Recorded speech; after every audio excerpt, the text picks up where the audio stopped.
Habit 5, seek first to understand, then to be understood, is the habit of empathic communication, meaning you always seek to understand first. The teacher diagnoses, pre-assesses before teaching. The doctor diagnoses before prescribing. The attorney does discovery before developing his or her own case or brief. Understand first before you seek to be understood, before you seek to contribute, before you take action, before you have the basis for judgment. Habit 6, synergize, is the habit of creative cooperation, seeking to understand. We create something that was not there before.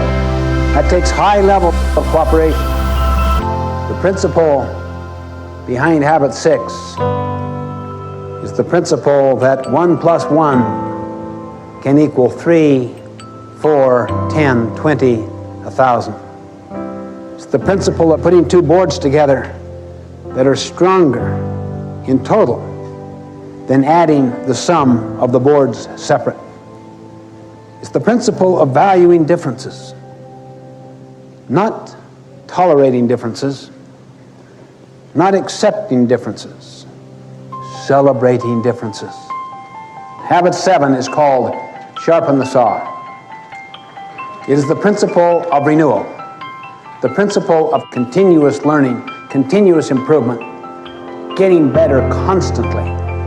It's based on the principle that we have the capability of charging our own battery. The opposite of habit 7, sharpen the saw, is to just let the blade get dull, to let the mind atrophy, to let the body lose its tone and its vitality through junk food and no exercise and trying to live a life of hedonism, pleasure seeking, rather than one of contribution and service.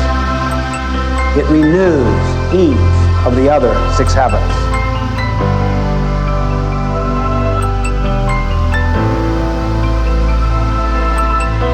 The 3-person process is this. The best way to learn something is to teach it. How many have learned that? How many have learned that when you really teach is when you really learn? In 5 minutes, you will be teaching what I'm teaching you in the next 5 minutes. See yourself now as a teacher. I'm going to briefly describe the 3-person process and the 4 benefits that come from the 3-person process. Now, notice your behavior right now. See, you don't see yourself as a kind of passive learner. You see yourself as an active teacher. You're just preparing to teach. And that significantly increases your learning. That is the first benefit. The first person teaches. The second person first captures, understands, then evaluates to see if it makes sense, thinks about application, and then teaches the third person. Then that person teaches another person. This way you can take material and cascade it through an entire organization. Second benefit. When you teach, you significantly increase the likelihood of application.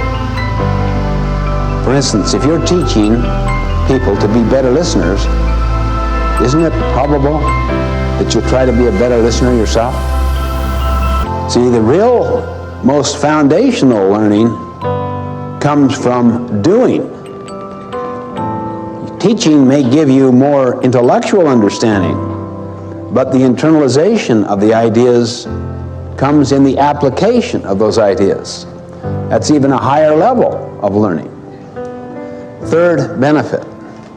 When you teach, you significantly improve communication. Notice the 3-person process there. Why do you think communication would be significantly improved? Notice the first person teaches, and what does the second person do? first captures or understands before evaluating. What is the number one obstacle in the field of communication? People do not listen.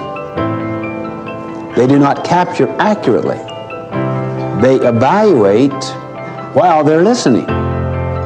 But if people are trained to capture accurately, completely, before they judge, you can listen for purpose, main points, how each point is proven or validated, how each point is illustrated or applied, and value. The fourth benefit, when these things happen I'm talking about, it is very bonding to the relationship. The relationship gets steeper and stronger. Why? There's so much authenticity. There's so much sincerity. There is so much empathy and creativity being manifested in the communication processes. When you do this with your children, you will learn better.